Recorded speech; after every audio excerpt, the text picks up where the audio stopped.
हरे कृष्णा। आज मैं बात करूंगा एक महिला के साथ हुए अत्याचार को लेकर, बर्बरता को लेकर, वो जो कलकत्ता वाली घटना है उसके बारे में। शायद आप सोचते होंगे कि जो न्यूज में या फिर इंटरनेट पर आता है केवल रेप उतने ही होते हैं। आप जानते हैं कि भारत में प्रतिदिन कितने रेप केस होते हैं और उसमें से 95% तो हमारे आंखों के सामने भी नहीं आते। कारण उसका यह है कि या तो माँ बाप दबा लेते हैं या फिर बच्चियां ही खुद नहीं बताती माँ बाप को, ताकि उनकी बदनामी ना हो, ताकि उनके माँ बाप की बदनामी ना हो। और ऐसे केसेस तो मेरे आंखों के सामने भी हैं जहां पर लड़की बदनाम ना हो जाए, चुप रहना पड़ता है कि यही सोचकर कि उसका भविष्य खराब ना हो। और जो केस सामने आते हैं वो बहुत मजबूरी होती है जो सामने आ जाते हैं। कलकत्ता में जो डॉक्टर के साथ में बर्बरता की गई है, उसकी हत्या की गई है, और जो उसमें दोषी है, आपको लगता है कि उसमें दोषी वो ही है? आपको लगता है कि डॉक्टर ने विरोध नहीं किया होगा? वो जो दोषी व्यक्ति है उसके शरीर पर एक भी खरोंच का निशान नहीं है। आपको क्या लगता है कि अगर कोई व्यक्ति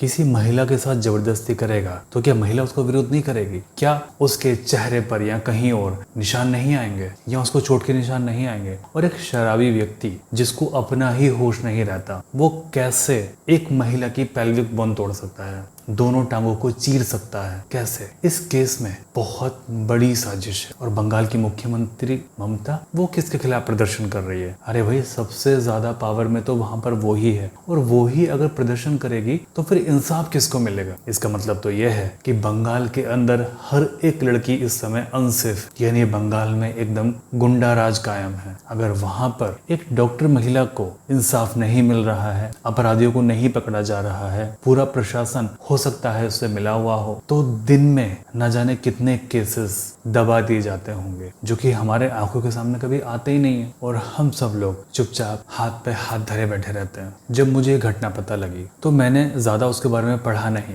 लेकिन जब मैं उसके बारे में पढ़ने बैठा मेरी रूह कांपने लगी कि कोई कैसे इतना बुरा कर सकता है किसी के साथ। फिर जब हमें प्रोटेस्ट करना था और फिर मैंने उसकी तस्वीर निकलवाई, तो जब मेरी तस्वीर हाथों के आगे आई ना, जब मैंने उसकी तस्वीर को अपने हाथों में पकड़ा, तो यकीन मानना कि हम तो केवल मोबाइल में रील चलाते हुए वो चीज देखते हैं या फिर न्यूज में देखते हैं, लेकिन जब वो तस्वीर मेरे सामने थी, आंखों के सामने, इतनी बड़ी तस्वीर, मेरे रोंगटे खड़े हो गए थे कि इस बेचारी मासूम बच्ची के साथ में कितनी बर्बरता की गई है, कितना राक्षसी व्यवहार किया गया है। मैंने किताब पढ़ी थी, उस किताब में ये लिखा था कि हमारे ये जो लोग है इसमें 7 तल है, हम जो रहते हैं वो 4th यानी कि चौथे तल पर रहते हैं। इससे जो नीचे वाले तल हैं वो सारे के सारे नर्क हैं, और इससे जो ऊपर वाले तल हैं वो स्वर्ग हैं, यानी कि 7 लोक, जिसमें से हम चौथे तल में रह रहे हैं, यानी कि चौथे लोक में रह रहे हैं। उस किताब में आगे ये भी लिखा था कि वो जो नीचे के तल हैं वो सारे के सारे खाली हो रहे हैं। खाली होने का कारण क्या है? क्योंकि वो सारे के सारे जितने भी पिशाच हैं, प्रेत हैं, राक्षस हैं,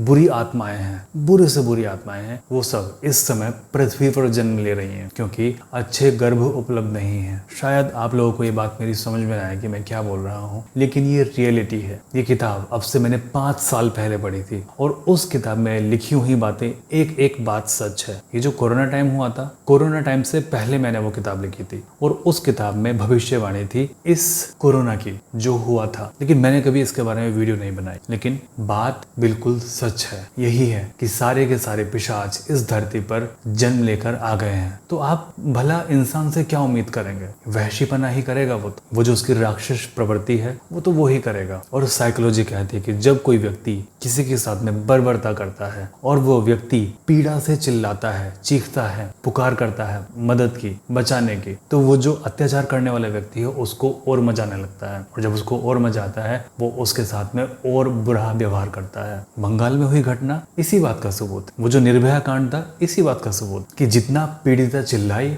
उन्होंने उतनी ही बर्बरता उसके साथ। सोच सकते हो किसी की टांगे चीर देना? सोच सकते हो आप इस चीज को? जरा खुद सोचो, अपने हाथ को जरा काट के देखो थोड़ा सा, आपको पता लगेगा। और उस बच्चे के साथ में इतना बुरा व्यवहार, सोचो कितने तड़प तड़प के उसके प्राण गए होंगे। हमने देखा ना, हम सभी ने महाभारत देखा है, हमने देखा है कि महारथियों ने कैसे मिलकर अभिमन्यु को मारा था। 3 प्रहर तक उसको तड़पाया था, उसको मरने नहीं दिया था। और जब हम वो सीन देख रहे थे तो हमें भी ये लग रहा था कि यार अब इसको मार दो, अब इसको मार दो। तो वो जो लड़की होगी अंत में यही प्रार्थना कर रही होगी कि अब बस, अब इस पीड़ा का अंत कर दो, अब मुझे मार दो। इतनी बर्बरता, मुझे नहीं लगता कि उसको इंसाफ मिलेगा, क्योंकि इसमें प्रशासन भी मिला हुआ है। और बंगाल की हर एक लड़की इस समय अनसेफ है, क्योंकि क्योंकि जो सत्ता में है वो ही उतरकर प्रदर्शन कर रहे हैं। किसके खिलाफ कर रहे हैं किसी को कुछ नहीं पता।